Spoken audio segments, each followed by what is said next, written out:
kasus dugaan pembunuhan dengan berencana yang telah diungkap oleh Satreskrim Polrestabes Surabaya. Yang mana kasus ini diawali adanya pengaduan ke Polrestabes Surabaya pada tanggal 5 Mei 2023 yang melaporkan bahwa ada seseorang yang telah hilang kontak dengan anaknya yang sudah diperkirakan 2 hari tidak ada kabar dan tidak bisa dihubungi. Berangkat dari pengaduan itu, maka Kasat Reskrim membentuk tim yang dipimpin oleh Kanit Resmob Satreskrim Polrestabes Surabaya, melakukan berbagai kegiatan penyelidikan dengan mengumpulkan data-data dan informasi yang ada. Juga mengumpulkan keterangan saksi dan analisis IT dan CCTV semuanya.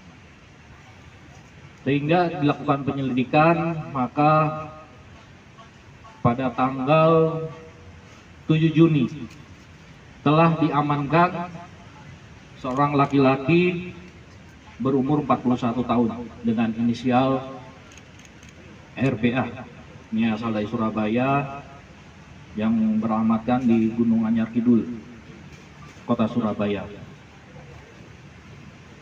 Dari pengakuan saudara RBA bahwa yang bersangkutan mengakui merupakan orang terakhir yang telah bersama-sama dengan korban pada tanggal 3 Mei. Setelah kita mendalami dari keterangan dari pelaku ini, maka didapatkanlah pengakuan bahwa pelaku RBA telah melakukan tindak pidana pembunuhan terhadap korban, yang mana berdasarkan kronologisnya bahwa pada tanggal 3 Mei 2023 korban berangkat dari rumahnya di Sidoarjo dengan mengendarai mobil expander. Itu yang mobil yang di samping.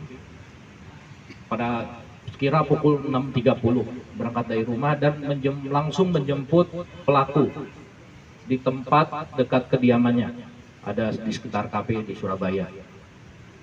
Setelah bertemu, mereka melakukan berbagai aktivitas, baik korban ada sempat ke kampus dulu di Ubaya, dan pelaku berkeliling-keliling dengan membawa mobil expander milik korban. Setelah itu dijemput lagi di Ubaya, kampus Ubaya, dan melakukan berbagai kegiatan, baik makan dan bertemu dengan beberapa orang dengan rencananya bahwa terhadap mobil expander ini akan digadaikan. Karena sudah kehabisan uang, si pelaku yang berencana akan membuat usaha di Kota Pacitan, namun belum memiliki modal. Karena tidak ada orang yang ditemui yang bisa untuk menerima pengadaian mobil ini, mereka berkeliling sampai malam, dan pada tanggal 4 Mei mereka tidur di sebuah apartemen di parkiran di dalam mobil. Setelah itu kira pukul 12.30 di sekitar jalan depan Kebun Bibit Monorejo, Jalan Kendal Sari, Surabaya, ini mobil berhenti dan mereka berdua cekcok mulut. Mereka bertengkar, dan karena pertengkaran cukup diketahui oleh pihak warga sekitar karena korban berteriak-teriak, akhirnya si korban diikat dan dicekik, dibekep mulutnya hingga lemas, dan terakhir menggunakan tali dari celananya dan dijerat lehernya sehingga korban lemas dan meninggal dunia. Setelah dilakukan kegiatan pembunuhan tersebut, maka pelaku akhirnya berkeliling-keliling dengan mobil dan kembali ke rumah mertuanya untuk mengambil tas koper ini dan membeli tali wrapping di toko ATK Al Hikmah di daerah Rungkut. Ini korban dimasukkan, kopernya dililit dan dibungkus pakai plastik wrapping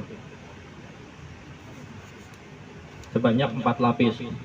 Setelah itu korban dibawa oleh pelaku yang sudah dimasukkan dalam koper ke daerah Pacet, Mojokerto, kira kurang lebih antara pukul 20 sampai 20.30. Dan pelaku membuang koper tersebut tepatnya pada tanggal 5 dini hari di sekitar jurang tikungan Gajah Mungkur, Jalan Pacet, Mojokerto. Dari kronologis tersebut, maka tim mendapatkan informasi adanya mayat korban yang sudah dimasukkan ke dalam koper dan dibuang di daerah Pacet, Mojokerto, menghubungi Kepala Kawasan Taman Hutan Raya pada tanggal 3 Juni. Sehingga secara bersama-sama bekerja sama tim ke TKP sana dan untuk memastikan apakah dari keterangan pelaku ini sudah benar atau belum. Makanya dicek dan ternyata ditemukan tas koper berwarna hitam ini. Adapun yang menjadi modus operandi, motif dari kejadian ini adalah karena adanya sakit hati. Sekaligus pelaku ingin menguasai barang berharga dari korbannya, baik itu mobil dan handphone.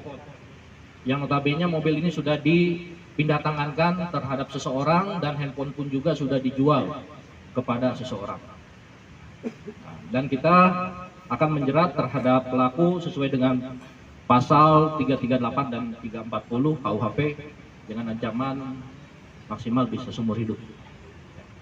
Pelaku dengan korban ini diawalinya adalah sebagai guru musik dan mengenal sehingga ada hubungan cukup lama, kurang lebih 5 tahun ya. Jadi ada hubungan cara asmara ya, mungkin ada keyakinan yang berbeda ya, keyakinan berbeda antara korban dan pelaku.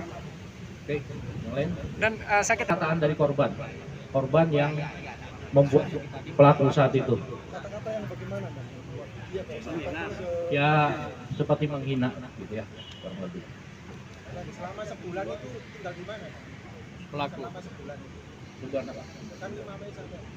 Pelarian pelaku. Pindah-pindah. Mereka pindah-pindah karena pelaku juga merasa ada telah berbuat salah, jadi mereka tinggalnya berpindah-pindah gitu. Ya. Ini mereka belum ada terjadi untuk niat untuk membunuh. Namun karena si pelaku ini ada niatan ingin berusaha di Pacitan dan memerlukan uang segera, dan harapannya mobil ini bisa segera digadaikan dan mendapatkan uang. Mungkin karena dari setelah seharian berkeliling tidak ada yang bisa menerima penggadaian mobil ini yang menjadi persoalan terhadap pelaku. Dan ada kata-kata juga yang membuat pelaku ini merasa terhina sehingga cekcok di dalam mobil dan akhirnya bertengkar hebat. Coba kamu jelaskan, apakah memang kamu ada niatan dari awal atau bagaimana terkait dengan kejadian ini? Tidak, Pak. Karena memang itu emosi sesaat, Pak. Jadi ada kata-kata yang kurang berkenan di hati saya. Itu yang memacu saya untuk punya pikir salah. Kamu menyesali? Ya. Menjalin hubungan Masih beristri apa sudah nikah? Dari 2017. sejak SMA. Tapi itu teman aja, Pak. Saya kan gurunya aja. Kamu dekat hubungannya? Dekat, Pak. Punya anak berapa, Mas? Punya anak berapa?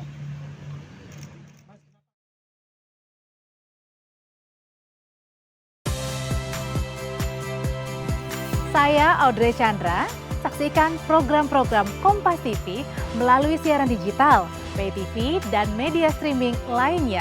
Kompas TV, independen, terpercaya,